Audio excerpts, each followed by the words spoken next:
Les visites ad limina. Est-ce que vous m'entendez tous? Oui. Oui. Donc, ad limina apostolorum, ceux qui ont fait un peu de latin, au tombeau des apôtres. Et donc, c'est une pratique des tout premiers siècles où on allait à Rome pour prier sur le tombeau de Pierre et de Paul, au tombeau des apôtres. Et les évêques avaient la coutume d'aller à Rome pour rencontrer le pape. Et entre autres, le pape Saint Grégoire, qui est pape à la fin du VIe siècle, qui rappelle, c'était un évêque de Naples ou de Sardaigne, qui venait pas à Rome en disant « c'est un évêque, tu dois venir au tombeau des apôtres », et qui fait un peu plus tard un décret pour dire « tous les 5 ans, les évêques doivent venir à Rome », en se référant à la lettre de Saint Paul aux Galates, où Saint Paul, dans le premier chapitre, dit « je suis allé passer 15 jours auprès de Pierre ». Tu es Pierre, et sur cette pierre, je bâtirai mon église.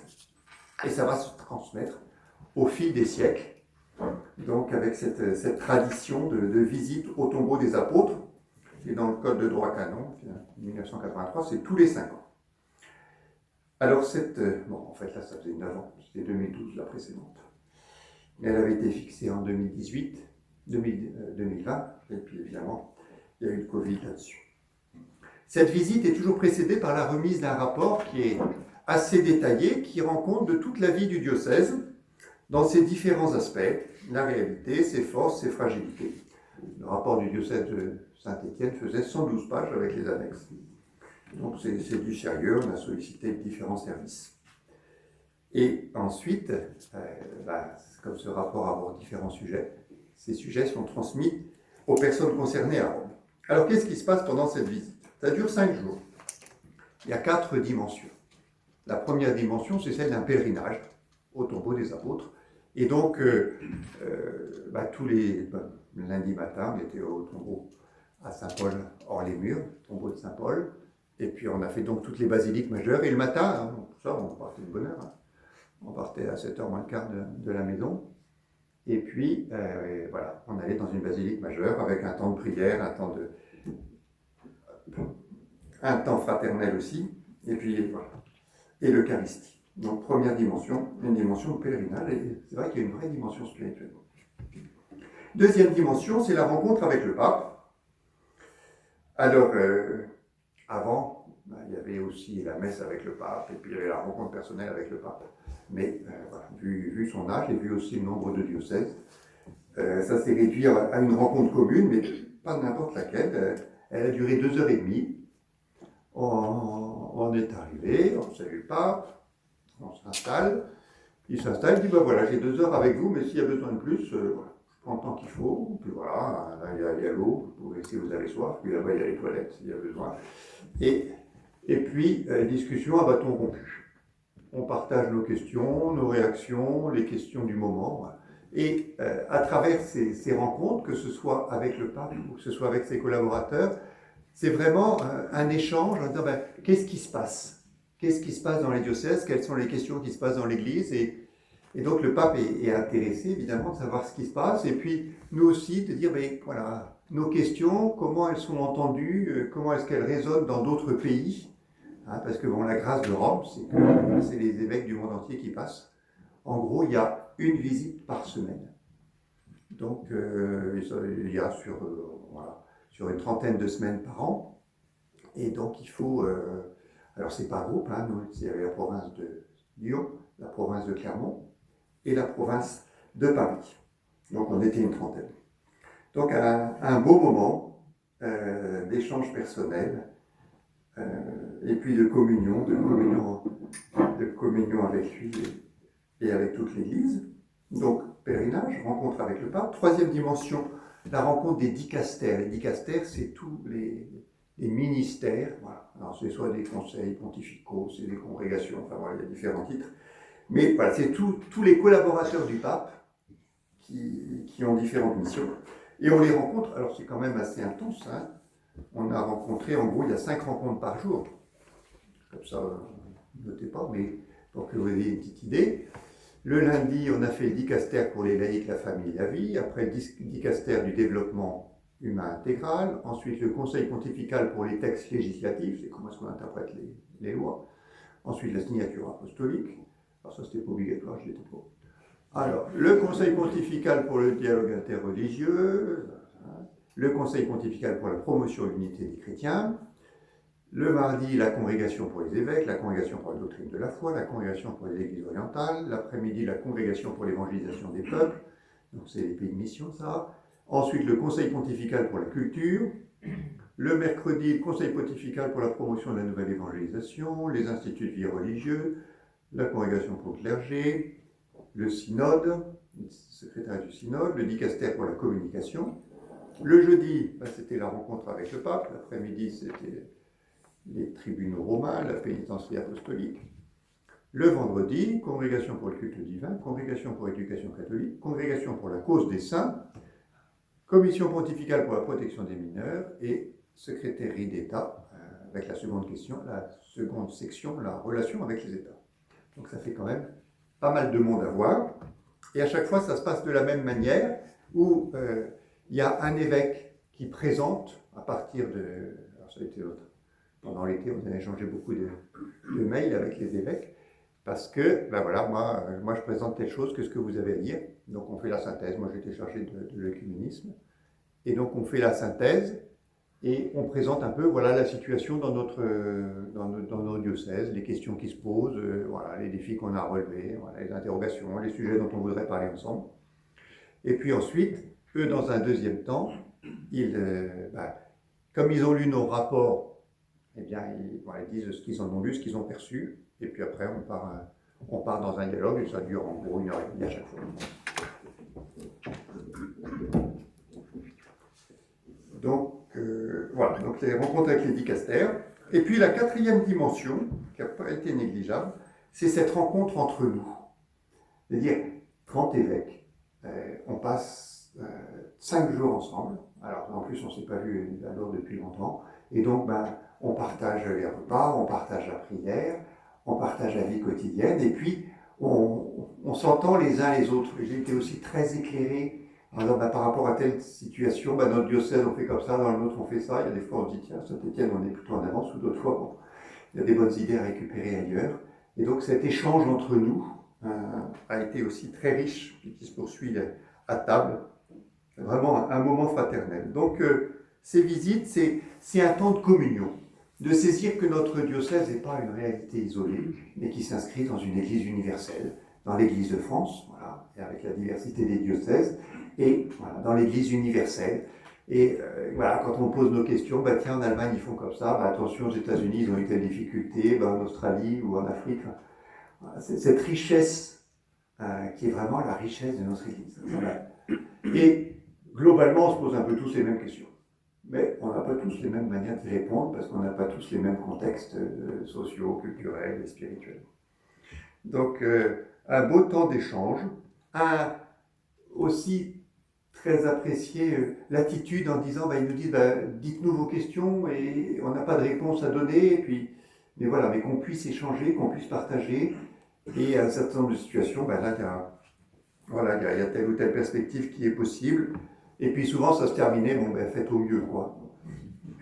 En disant, au bout du compte, voilà, chaque diocèse doit s'assumer et pour trouver des solutions qui conviennent à ce qu'il est. Alors, on arrive aussi comme évêque français. Alors, la France, dont j'ai vécu quelques années à Rome, j'avais déjà repéré ça, elle est toujours assez regardée. Pas toujours admirée, hein, mais regardée. En disant, il s'y passe beaucoup de choses, parce que il y a eu un certain nombre il y a tout un dynamisme spirituel sur la durée, et puis avec aussi des choses qu'on a du mal à comprendre de l'extérieur. Alors ce qui est moins compris à Rome, c'est la question de la laïcité à la française. Même le pape nous a dit, la laïcité c'est bien, hein, mais la laïcité à la française, là, non, c'est pas idéal. Il dit, mais enfin, dépouillez-vous, vous savez faire, et faites au mieux. Même le pape a dit aussi, il y a un évêque qui lui a demandé, et quel est votre regard sur la France? Parce qu'on a toujours un petit peu l'envie de le faire venir, mais un petit peu de difficulté. Et ça devait avoir lieu là, tout ça, puis finalement, ça s'est pas fait. Et puis maintenant, il y a les élections, donc il faut attendre forcément qu'il y ait un peu de temps. donc peut-être l'année prochaine, une fois que tout cela sera passé. Et le pape a dit, la France c'est la fille aînée de l'Église, mais pas la plus fidèle. Bon. Il l'avait déjà dit, écrit d'ailleurs.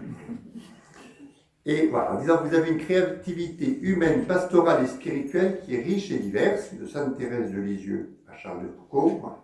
Des mouvements spirituels forts qui durent, français et curieux, capables de rester dans l'Église, mais chacun avec ses nuances.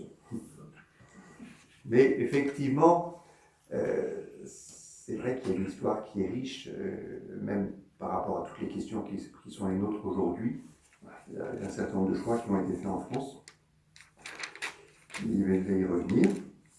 Cardinal Ouellette, qui est le préfet de la congrégation pour les évêques.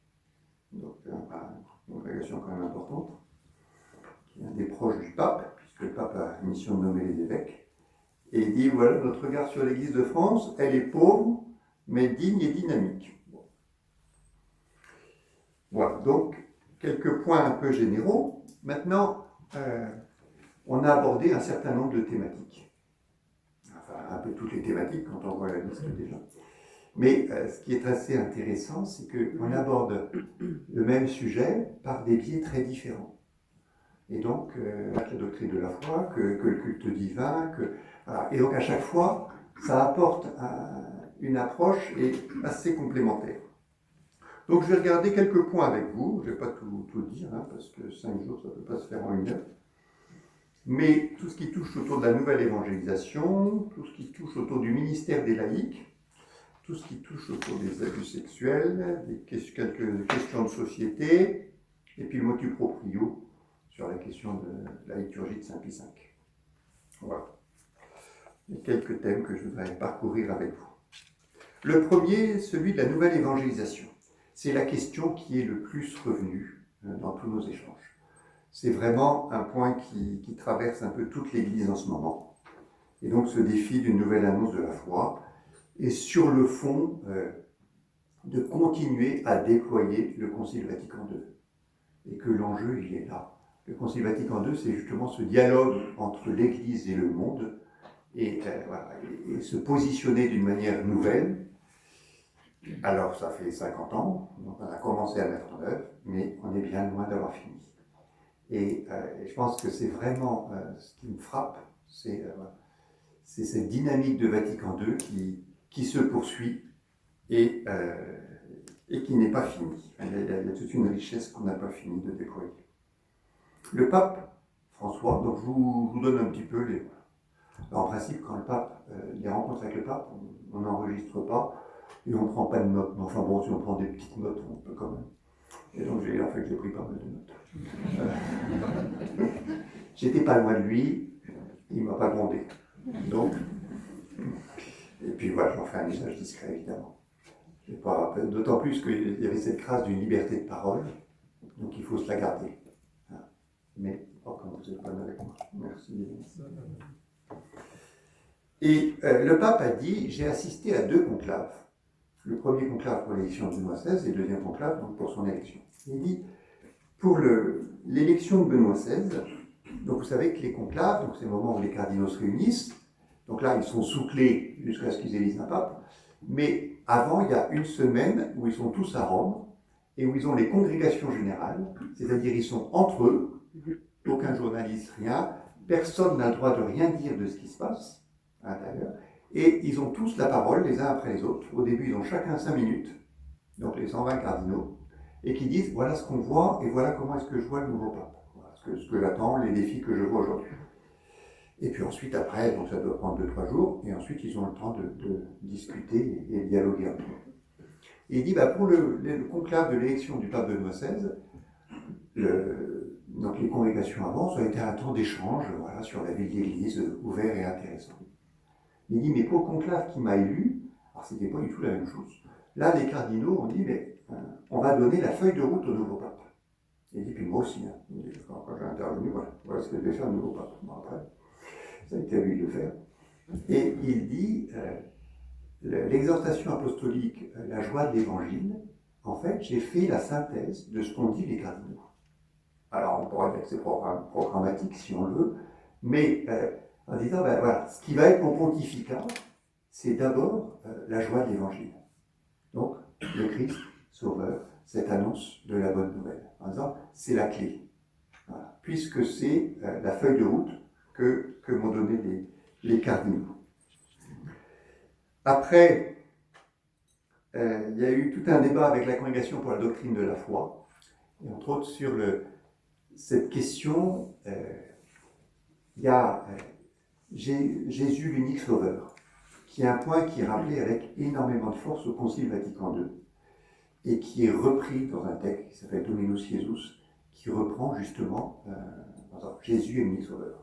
Et en même temps, Dieu peut rejoindre tout homme, Gaudium et Spes numéro 22, Dieu peut rejoindre tout homme, voilà, et lui ouvrir le chemin du salut là où il en est. Donc l'Église tient toujours ces deux choses-là. Et donc on est musulman, on est athée, on est chacun dans son univers culturel. Eh bien, on peut ne pas avoir de contact, ou ne pas avoir pu accueillir, enfin, si tu avais été élevé dans la foi musulmane et que, voilà, et qu'on m'avait toujours dit qu'il n'y a que ça, eh bien, voilà, je pense que je suis un bon musulman, et puis voilà. Et donc, peut-être que j'aurais eu la chance de découvrir le Christ, mais c'est pas sûr du tout. Et donc, Dieu peut rejoindre chacun, mais Jésus est l'unique sauveur. Et donc, et que la vie éternelle, c'est partager la vie trinitaire. Une vie d'amour entre le Père et le Fils dans l'Esprit Saint. Et donc, comment est-ce que l'Église à la fois accueille chacun et proclame cette foi? Et donc la nécessité de l'annonce du Christ qui est celui qui divinise l'humanité. Voilà. Et que cette divinisation de l'humanité, elle n'est pas optionnelle ou autre, c'est vraiment ce que Dieu veut pour nous. Voilà. Partager sa vie divine. Voilà. Et c'est la pleine réalisation du salut et de la vie. Donc, voilà, annoncer le Christ et en même temps accueillir et respecter chacun dans son chemin. Mais ce respect de chacun n'empêche pas que Jésus est l'unique sauveur et qu'il y a cette nécessité de l'annoncer. Alors, il y a eu aussi toute une réflexion avec la congrégation pour les évêques, c'est là, sur la question de l'Eucharistie, voilà. En disant, centré sur l'Eucharistie. Donc, on est toujours revenu cette centralité du Christ dans la vie de l'Église. Alors, le pape aussi est revenu très fort, entre autres, même sur d'autres ministères d'évêques, pour nous dire, vous êtes évêque, Jésus, il choisit ses apôtres pour être avec lui et pour annoncer l'Évangile. Comment est-ce qu'on est avec lui? Comment est-ce qu'on partage la vie de Jésus? Comment est-ce qu'on partage avec lui nos joies, nos peines? Enfin, quelle est notre proximité avec la personne de Jésus? Ce n'est pas un personnage de l'histoire antique, c'est Jésus ressuscité, vivant. Cette question, elle ne se pose pas seulement pour les évêques, mais pour chacun d'entre nous, cette proximité du Christ. Et donc aussi la proximité de l'Eucharistie. Alors, on a débattu sur cette question de l'Eucharistie en disant l'Eucharistie, c'est Christ qui nous rassemble. Et donc, si on ne peut plus couvrir le territoire, ce qui est premier, c'est de se rassembler pour l'Eucharistie. Et ça, c'est revenu dans différentes congrégations. Voilà. Se déplacer là où l'Eucharistie est célébrée, voilà. Aller à la rencontre du Seigneur, et puis en même temps, comment est-ce qu'on fait vivre d'autres réalités dans nos villages? Comment est-ce qu'on vit cette proximité de l'Église, et en même temps l'Eucharistie comme le lieu qui rassemble. On a aussi évoqué la question de la synodalité. D'une certaine manière, elle n'est pas énormément revenue. Par contre, elle a été très présente dans les fonctionnements. Et on sent que le pape François, c'est vraiment ce qu'il souhaite. Qu'il y ait cette diversité qui collabore et dans la diversité des charismes. Et on a repris ça avec le pape. Le pape a dit un peu ce qu'il attendait de ce synode, à la fois une prise de conscience de toute l'Église, de la responsabilité de chacun, d'oser sortir de ses sécurités, duc in altum, avance au large. Vous savez, c'était le grand, c'est Jésus qui dit ça à Pierre, mais avance au large, mais ça a été le grand refrain de Jean-Paul II à la fin de sa vie. Les 5 dernières années, osons avancer au large. Eh bien, Voilà, en disant l'Esprit Saint, faire confiance. Ne tentons pas de contrôler le Saint-Esprit. Voilà. Il y a eu quelques propos sur le synode allemand en disant synode allemand, on est dans une logique plus démocratique que synodale. La logique synodale, c'est ensemble, on discerne les appels de l'Esprit. Mais si on veut fonctionner tout à la majorité, eh bien, on risque d'être dans une espèce de... La vérité, c'est pas la majorité. La vérité, elle est reçue, elle est accueillie, elle est à discerner ensemble. Personne n'en a le monopole, personne ne la possède, mais c'est beaucoup plus que ce que je pense moi-même, et de ce qui me semble la bonne solution. Donc voilà, cette ouverture intérieure dans la démarche synodale. Voilà, on ne fait pas un bon parlement catholique, voilà, mais un synode où le personnage principal, c'est l'Esprit Saint, centré sur la parole de Dieu. Voilà.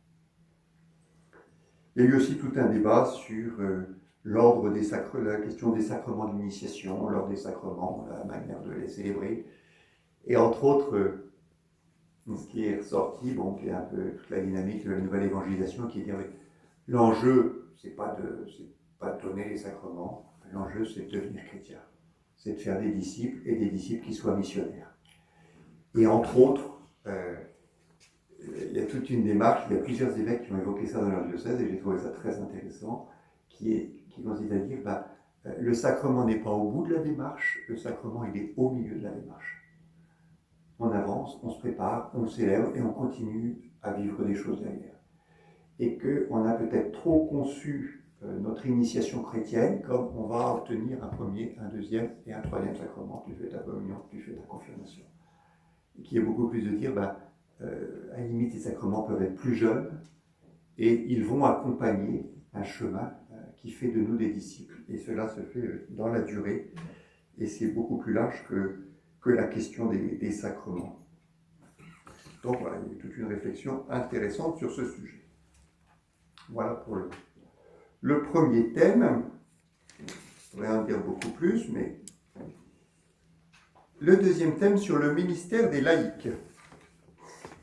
Alors je commence par l'échange sur ce sujet avec le pape François. Donc il a rappelé d'ailleurs aussi la Congrégation pour la doctrine de la foi en disant il y avait des ministères laïcs dans les premiers siècles, de lectorat, d'acolyte, de portier, d'exorciste, il y avait un certain nombre de missions qui étaient confiées aux laïcs. Et puis petit à petit, c'est tombé en désuétude et c'est devenu simplement des étapes pour être prêtre en vue du diaconat et du sacerdoce.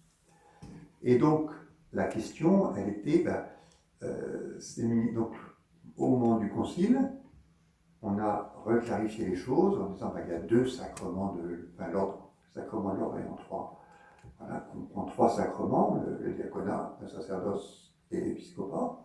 Le concile a défini que l'épiscopat était un sacrement, parce qu'il y avait un débat théologique, est-ce que c'est un sacerdoce et on libère des pouvoirs qui étaient déjà présents? Non, c'est un vrai sacrement, configuré au Christ passeur, successeur des apôtres.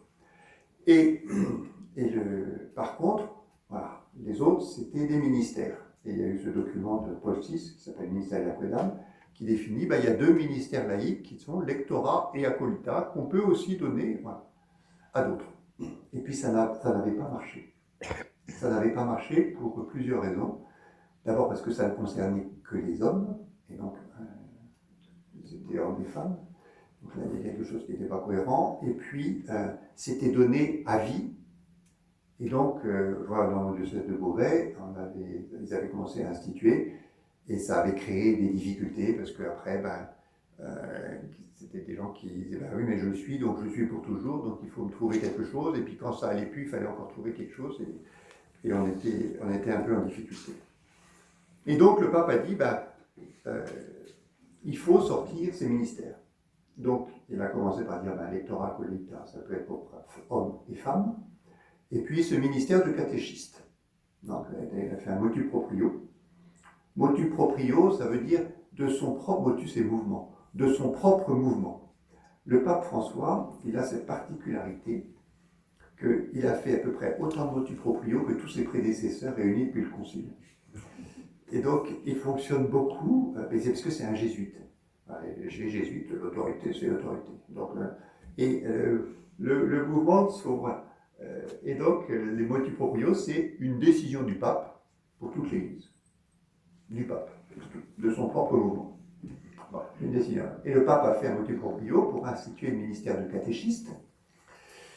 Et alors, un peu sur le modèle des catéchistes africains. Donc, quelqu'un qui a la responsabilité d'une communauté quand on est très loin du lieu central de la paroisse. Et donc, avec tout ce que ça signifie, donc c'est beaucoup plus que ce qu'on connaît pour les catéchistes. Et en fait, ce que déjà avait dit le document de Paul VI, selon les églises, il y a des ministères qui doivent être différents et qui doivent être définis par les conférences épiscopales. Et en fait, même on voit en France, même d'un diocèse à l'autre, nous, on a un certain nombre de ministères laïques définis. Que ce soit responsable de service diocésain, coordinateur de paroisse, coordinateur de la catéchèse, pastoral de la santé. Donc on a un certain nombre de ministères et on a refait notre charte LEM justement pour définir ces ministères en disant il y en a qui engagent davantage l'Église et puis voilà, et il y a d'autres qui sont secondaires. On veut pas. L'idée, chaque laïc est partie prenante de la vie de l'Église. Donc on va pas tout définir comme ministère, parce que sinon on ne définit plus rien. Donc il y a des gens qui ont des vraies responsabilités, il y en a d'autres qui ont des responsabilités locales, voilà. Donc il y a différents niveaux. Mais l'idée du pape était de dire, il faut qu'il y ait, quand il y a des vrais ministères, il faut qu'ils soient reconnus comme tels, hommes ou femmes, avec une vraie autorité. Donc c'est le sens de ces ministères laïques. Et aussi avec une liturgie d'institution. Qui est ce qui existe, nous, pour les chefs d'établissement. On a la messe de rentrée, voilà, on les fait venir, il y a un temps de prière et d'invocation de l'Esprit Saint, mais ce qui n'existe pas pour nos lemmes. Sinon, globalement, c'est notre charme des lemmes, on est pas mal dans les clous, si je peux dire. Mais par contre, il faut qu'on réfléchisse comment est-ce qu'on peut l'instituer. Alors, il y avait une dernière question qui se posait avec les ministères. C'était, dans le motu proprio du pape, était ministère stable. Alors, qu'est-ce que ça veut dire stable? Alors, le pape nous a dit, c'est pas per secula seculorum. C'est pas pour l'éternité, c'est ad tempus. C'est pour un temps. Voilà. Et en disant, c'est un ministère qu'on confie pour 5 ans, 6 ans, ou 10 ans, ou renouvelable. Dans le droit canon, en fait, on a d'autres ministères. Le ministère de l'économe, c'est un ministère stable. C'est-à-dire qu'il a une durée devant lui. Le ministère de curé, c'est un ministère stable. C'est-à-dire que quand on est engagé, on a une durée. Vicaire, le ministère de vicaire, que ce soit vicaire paroissial ou vicaire épiscopal ou vicaire général, c'est pas un ministère stable. Et voilà, on est vicaire, on est disponible pour une mission et on peut passer à une autre. Alors que quand on est curé, quand on est nommé pour 6 ans, s'il n'y a pas, après il peut y avoir des raisons qui font que, mais normalement on assume sa durée. Donc voilà, donc ministère stable, ça c'est un point qui a été clarifié aussi par les différentes congrégations en disant voilà, c'est pour un temps et en même temps de dire c'est un vrai ministère et donc voilà, qui s'appuie sur le baptême, mais c'est pas tous les baptisés, c'est-à-dire qu'il y a une autorité pour accomplir ce ministère voilà, qui le distingue d'un certain nombre d'autres missions dans l'Église. Voilà. Et donc le but de la stabilité, c'est de confier une réelle autorité à une personne. Voilà. Ce n'est pas que des petites mains. Avec la congrégation, avec la question du rituel pour la mise en place, pour le signifier liturgiquement. Et c'est une question à laquelle il faut qu'on réfléchisse. Alors, la congrégation pour le culte divin. Que le pape a fait son motu proprio en disant voilà, j'institue le ministère stable de laïcs, de catéchistes, et je demande à la congrégation pour le culte divin de faire un rite. À la congrégation pour le culte divin, il y avait le numéro 2 de la congrégation, il y avait le cardinal, et puis il y avait son adjoint. Habituellement, il y a toujours les responsables des congrégations, il y a toujours les cardinaux. Il y en a un ou deux qui n'étaient pas là parce qu'ils étaient en voyage, mais sinon, c'est toujours avec eux qu'on dialogue, et puis leurs collaborateurs. Selon les congrégations, la congrégation pour la famille, il y avait beaucoup de collaborateurs équivalent d'hommes, de femmes, enfin de laïcs très, très engagés. Et alors le culte divin, numéro 2 de la congrégation, nous dit, ben voilà, le pape il nous a donné une mission, mais le motu proprio, il définit pas tout. Et du coup, quand on regarde, si on veut faire un rite, il faut qu'on sache quel est le contenu du ministère de catéchiste. Et puis quand on a regardé, on s'est aperçu en fait que c'était très proche du ministère de lectorat. C'est autour de l'annonce de la parole. Hein, et d'ailleurs, le pape a insisté là-dessus en disant, bah, le ministère, c'est pas d'abord une affaire d'organisation dans notre Église, c'est une responsabilité pour l'annonce de la parole. Hein, en disant, bah, les ministères dans l'Église, c'est au service de l'annonce, au service de la vie des communautés. Et pas d'abord une fonction administrative ou fonctionnelle pour la vie de l'Église. Donc avec une certaine dimension vocationnelle, de porter un appel intérieur à ça, qui est à discerner. Et puis en même temps, cet appel évolue, il s'appuie sur les charismes des dons que Dieu donne pour le service des autres, et les charismes évoluent au long d'une vie. Et il y a un temps, on va servir de telle manière, et à un autre moment, on va servir d'une autre. Donc voilà, pour le ministère, à la fois ça nous a bien confirmé dans les orientations qui sont les nôtres en France, de manière habituelle, mais pour le coup ça fait partie des situations où on a mis en place en France un certain nombre de choses qui n'existent pas partout dans l'Église. Et d'où la nécessité d'ajuster quand ça a besoin d'être, et puis aussi parce qu'on se dit, mais comment est-ce qu'on fait par rapport à nos lemmes? Ça se posait un peu dans les différents diocèses de France. Mais en gros, c'est nos lemmes, ce ministère de catéchisme. Après, il relève de la conférence des évêques de définir quel type de ministère. Mais bon, ça dépend aussi des diocèses. On va voir un peu, on va en parler à Lourdes.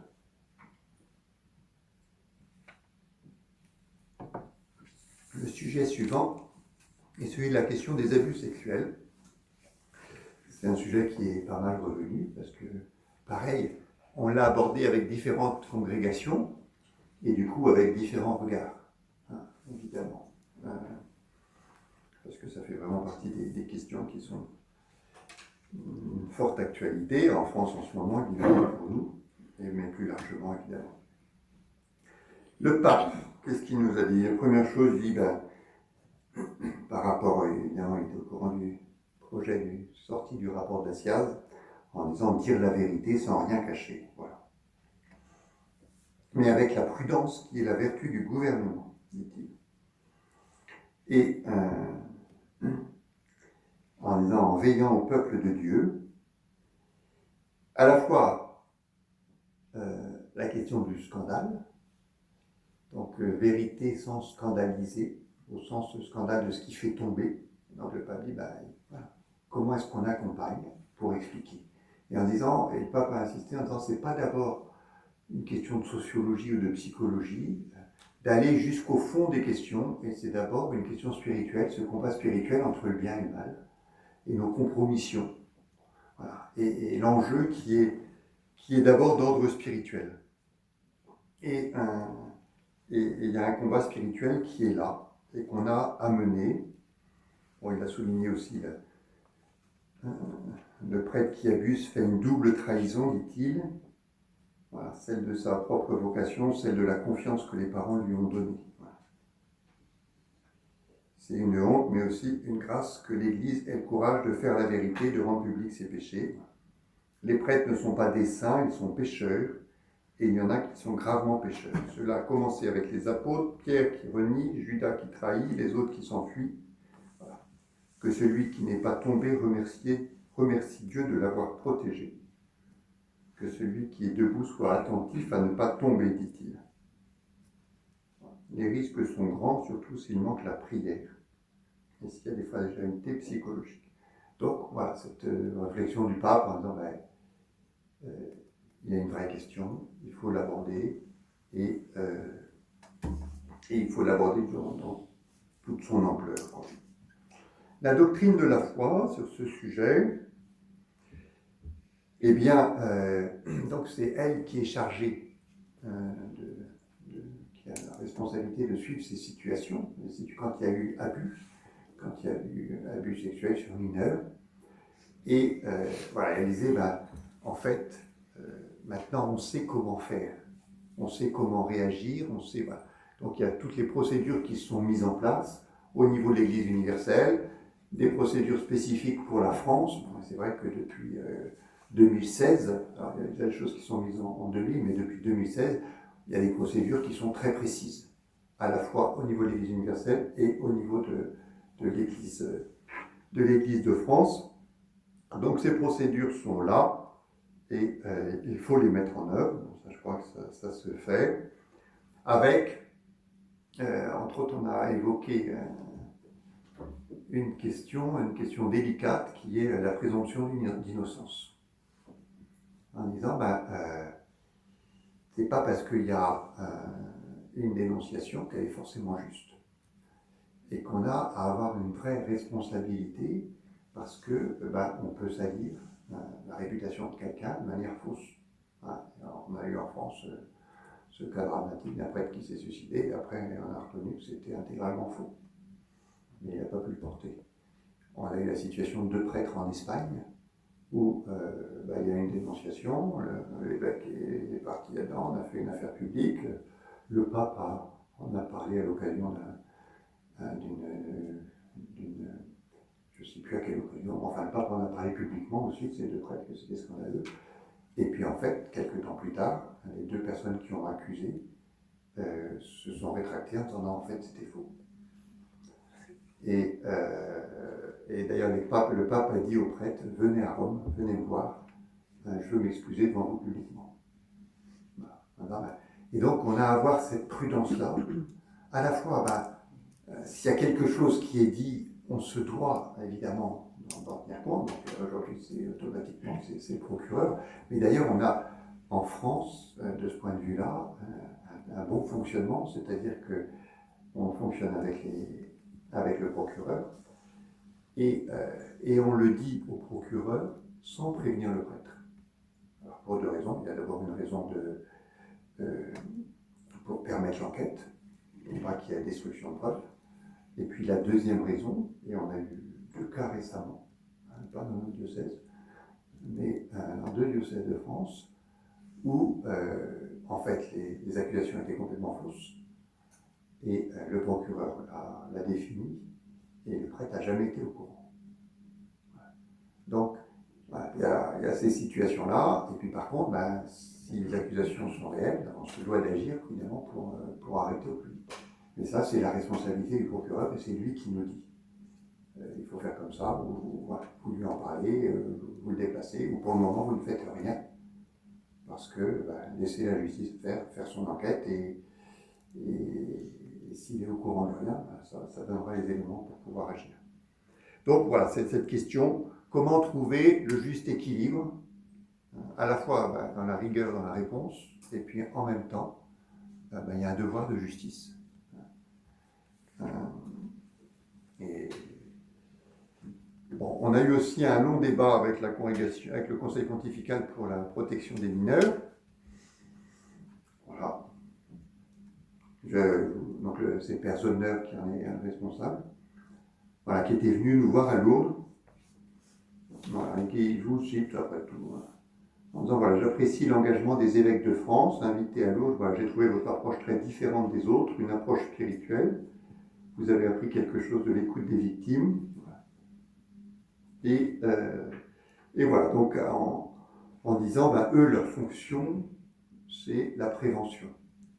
Donc la congrégation pour la doctrine de la foi, elle gère les situations où il y a eu abus avec les personnes concernées, mais eux, c'est tout ce qui est prévention, en disant, on est en train, au niveau de l'Église universelle, puis moi, dans notre diocèse, on y travaille avec détermination, de mettre en place un certain nombre de choses pour assurer cette prévention, et donc en dialogue aussi avec les victimes.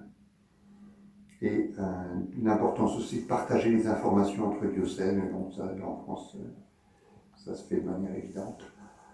C'est-à-dire que maintenant, il n'y a plus un prêtre qui passe d'un diocèse à un autre sans que les choses soient complètement clarifiées de ce point de vue-là, et que l'évêque qui envoie s'engage. Voilà, si c'est quelque chose, je le garde. Et quand j'envoie, s'engage à ce qu'évidemment, il n'y a rien eu en ce domaine sur cette question. Et voilà. Et puis, il disait aussi, il nous faut accepter que ça vienne de l'intérieur. Bon, notre tentation, c'est de dire le mal, il est toujours extérieur. Le mal, c'est chez les autres, le mal, il ne va pas être dans l'Église. Et bien, le mal, il peut être dans l'Église. Et ça, il faut le regarder en face. Il a pris l'exemple du comptage des quêtes, en disant, avant, chacun comptait la quête chez lui. Et puis, on s'est aperçu que l'argent des quêtes, ça pouvait disparaître. Y compris par des gens bien catholiques qui sont à la messe tous les dimanches et qui rendent service. Et voilà, on a eu à prendre conscience que la difficulté, elle pouvait être en interne. Alors bon, c'est évidemment pas du tout du même ordre, mais sur le fond, c'est cette même prise de conscience que il y a des dysfonctionnements en interne. Et c'est pas parce qu'on est à l'Église de Jésus-Christ et la Sainte Église, on dit dans le credo, mais qu'elle est constituée de pécheurs. Et donc on a à prendre cette conscience-là. Et donc avec la double dimension, à la fois le scandale du prêtre qui pose ces actes-là, ou diacre ou autre, et puis la deuxième dimension qui est le scandale de l'Église quand elle sait et qu'elle réagit mal. Bon, voilà, double scandale et double question. Avec aussi la question du secret de confession qui a fait l'actualité ces derniers jours. Alors on a eu quelques discussions là-dessus. C'est amusant parce que entre le père Zollner qui dit la protection des mineurs, ça passe avant tout, et puis la pénitentiaire apostolique, donc la congrégation qui est chargée du fort interne, sur l'importance du secret de confession. Pour résumer, en fait, le secret de confession, il concerne deux situations. Une qui n'arrive presque jamais, et l'autre qui peut un petit peu plus arriver, mais c'est très rare. La première situation, c'est quelqu'un qui commet ses actes et qui avoue, mais qui vient se confesser parce qu'il pose ses actes. Alors, ça arrive à peu près jamais. Là, on était un groupe de prêtres, ça m'est arrivé une fois, et puis la plupart, ça n'était jamais arrivé, parce que précisément, quand on pose ces actes-là, on est dans le déni, et quand ça arrive, moi ça avait été mon cas, c'est quelqu'un qui l'avait déjà dit à la justice. Les choses étaient publiques. Parce que tant que ce sont des personnalités clivées, donc ils ont leur vie ordinaire, et puis il y a des moments où ça dérape avec les drames qu'on connaît, et il n'y a pas de connexion entre les deux. Donc cette situation-là, elle est quasiment, elle n'arrive à peu près jamais, et puis de toute façon, si quelqu'un se confesse de ça, eh bien, pour avoir absolution, ça signifie qu'on est dans un désir de conversion. Et donc la base du désir de conversion, c'est de faire la vérité. Et donc tant qu'on n'a pas fait la vérité, je ne vois pas comment on peut donner la solution. En disant, vous n'êtes pas dans la logique de vouloir sortir de votre péché. Donc il faut que les choses mûrissent. Donc ça, c'est la première situation. La deuxième situation qui est plus complexe, c'est celle d'enfants qui, dans la confession, parleraient qu'ils sont abusés. Alors, en fait, elle se réalise de même très peu, parce que, alors souvent, on le voyait dans les médias ces jours-ci, ils ont souvent une connaissance forcément bien limitée de la confession. La confession, on vient dire ses péchés habituellement, pas tellement ceux des autres. Et du coup, c'est pas tellement le lieu où les enfants s'expriment là-dessus. Par contre, là, c'est toute une réflexion qui est en cours et qu'il faut prolonger pour dire comment est-ce qu'on accueille cette parole-là. Le fait qu'un enfant parle, c'est énorme. Donc, et il le parle aussi parce qu'il sait qu'il est dans ce contexte de la confidence. Donc, et pour le fonctionnement d'une société, si on veut que la parole puisse se libérer, il faut aussi qu'il y ait des espaces de confidentialité et de secret. Et en même temps, quand il se libère quelque chose de grave et qui a besoin d'être accompagné, comment est-ce qu'on fait en sorte que ce qui a été dit une première fois puisse se dire une deuxième? Et souvent, quand c'est la première fois qui est la plus dure. Donc voilà, donc comment est-ce que on invite à en parler à d'autres, ou éventuellement on prend avec lui en dehors de la confession. Enfin, voilà. Donc il y a toute une réflexion à avoir.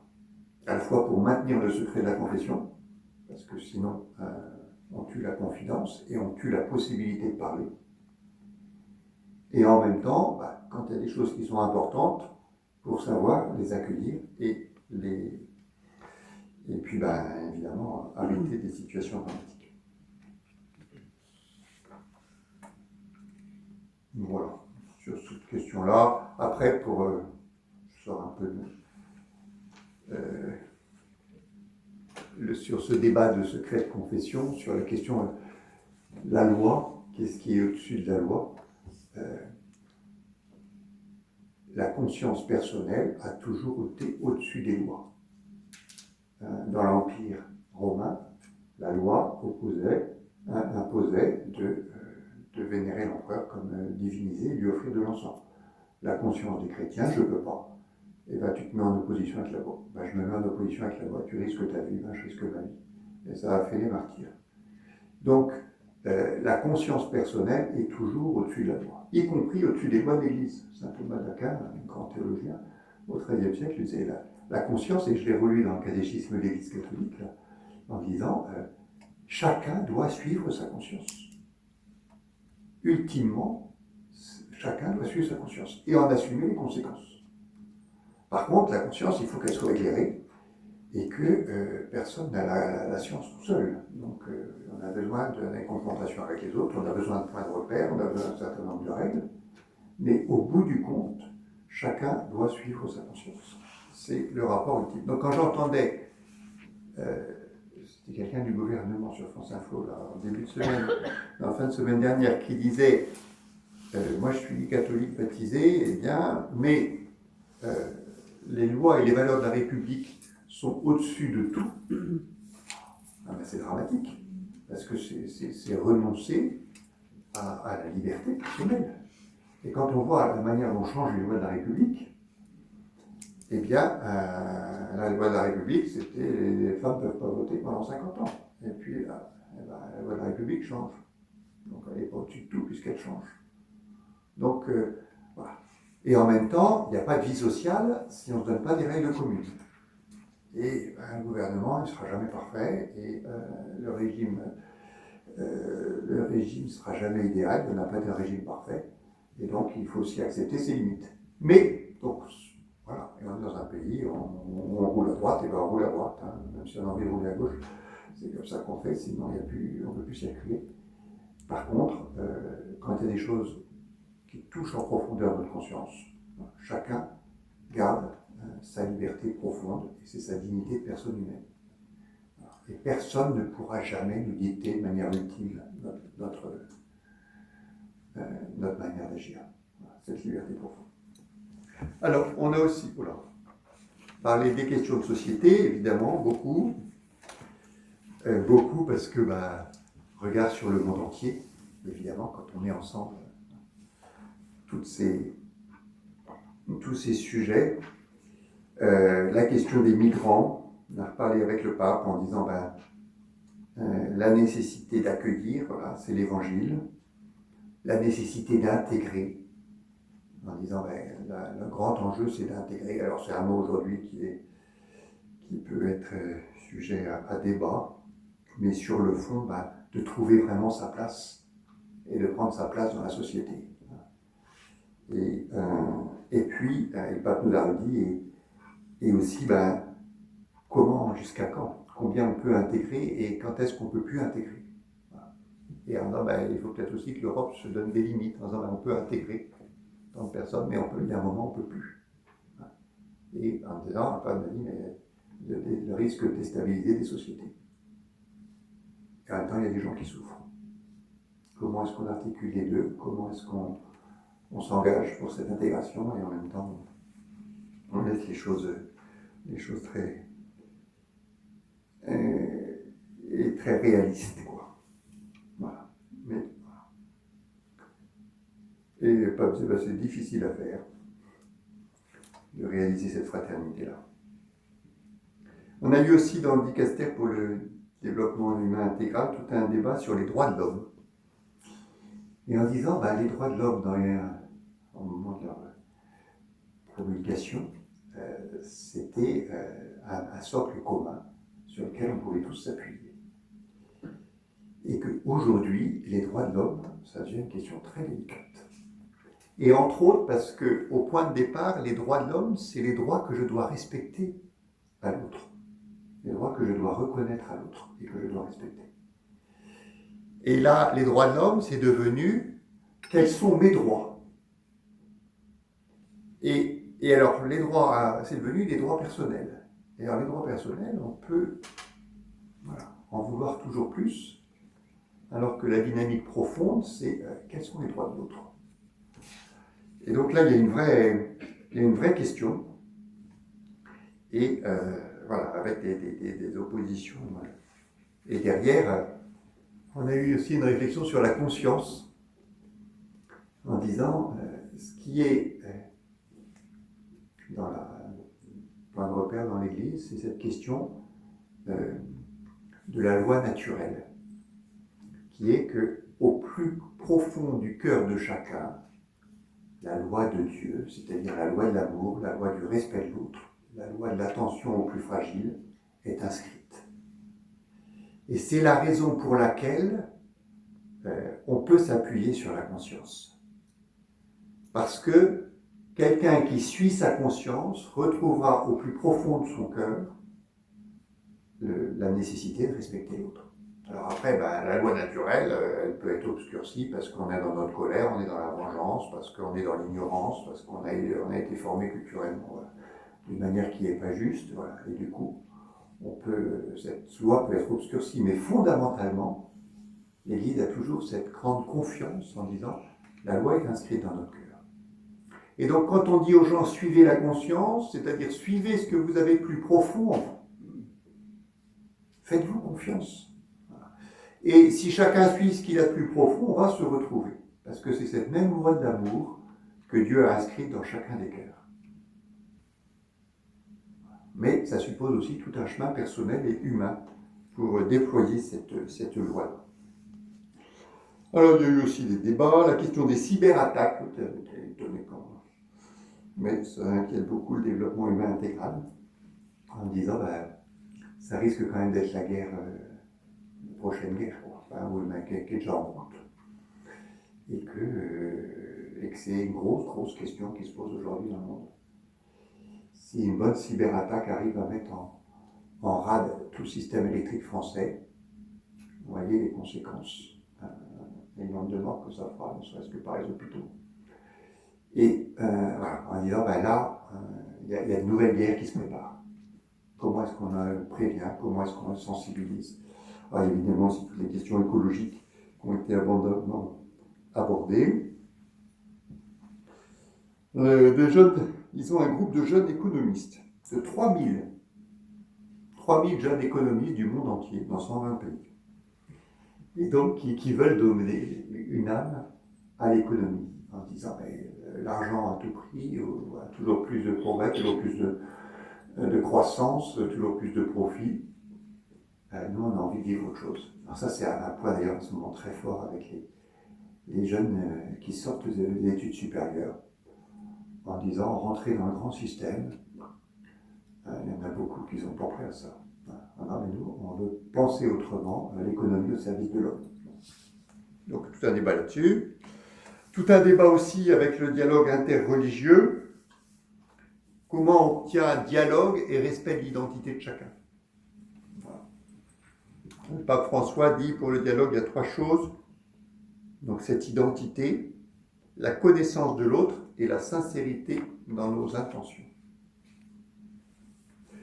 Et entre autres, un long débat là-dessus, mais il y a une grosse difficulté aujourd'hui sur la connaissance de notre propre foi.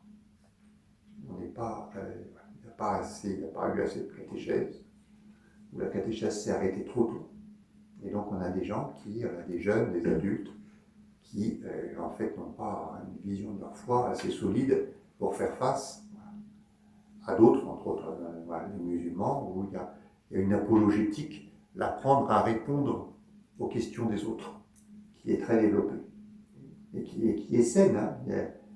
Le prosélytisme, c'est je vais chercher absolument à imposer mon système, c'est assez malsain. Par contre, voilà, vous avez à rendre compte de votre espérance. Hein, dans la lettre de Saint-Pierre, le pape Benoît XVI aime bien se référer à ce texte-là, on a à rendre compte de notre espérance. Donc on doit être capable de débattre. Et c'est normal. Et alors un petit point aussi,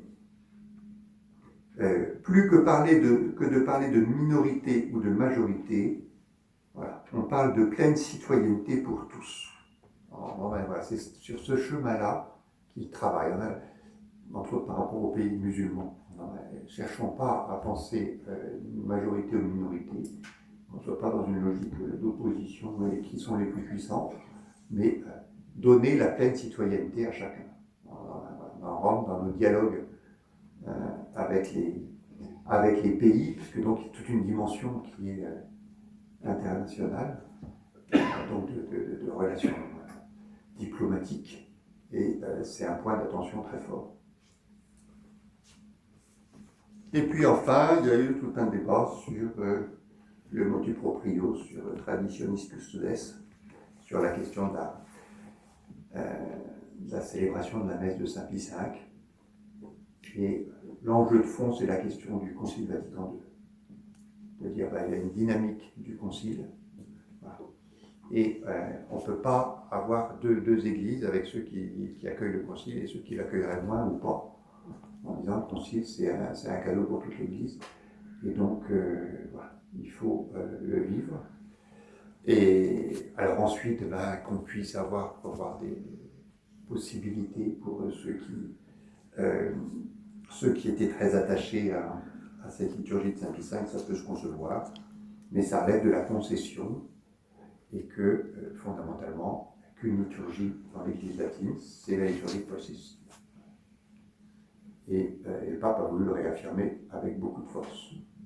Alors après, on peut s'interroger, je crois qu'on a aussi des choses à entendre. Pourquoi est-ce que les jeunes y vont? Parce que les jeunes y vont. Dans un premier temps, c'était les anciens, on a toujours connu ça, et on veut, très bien. Et voilà, c'est normal, c'est une période de changement, on y attend, et puis ensuite on passe à autre chose, et puis il y en a où on n'a pas envie de changer, et ça peut être légitime.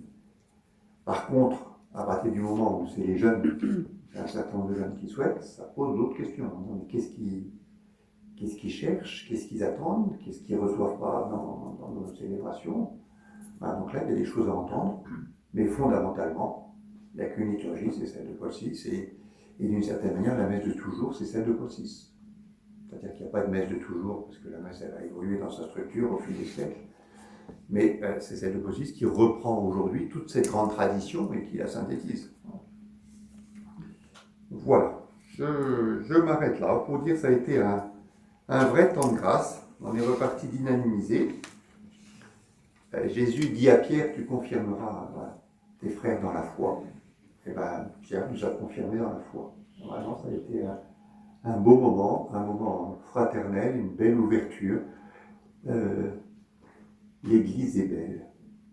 Alors, elle n'est pas que belle, il y a des choses pas belles dans l'Église, mais fondamentalement, elle est belle.